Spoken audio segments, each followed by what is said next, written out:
বড় parlour. Yes ma'am, বলুন কি করাবেন?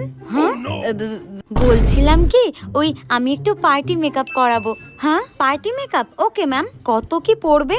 ম্যাম, আমি ওই 2000 টাকার মধ্যে ডিসকাউন্ট দিয়ে করে দেবো।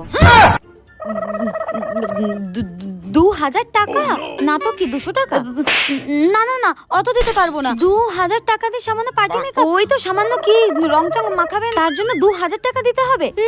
না না না, আপনি ওই 300 টাকার মধ্যে করে দিন। 300 টাকা। 300 টাকায় পার্টি মেকআপ? না ম্যাম, এখানে 300 টাকার পার্টি মেকআপ করানো হয় না। আপনি যেখান থেকে করান সেখান থেকে করিয়ে প্লিজ প্লিজ করে দিন। এখন কোথায় যাব? আমি আবার আসবো আপনার পার্লারে। না না, এদের মতো কাস্টমারদের শিক্ষা দিতেই হবে। ঠিক আছে, বসুন, আমি আপনাকে 300 টাকার পার্টি মেকআপ করে দিচ্ছি। হ্যাঁ, করে দেবেন? ঠিক আছে ঠিক আছে ঠিক আছে, চলুন চলুন, বসছি। 300 টাকার পার্টি মেকআপ করবে তাই না? নাচতে নাচতে চললে। দাঁড়াও, তোমাকে 300 টাকার পার্টি মেকআপ দেখাচ্ছি আজকে।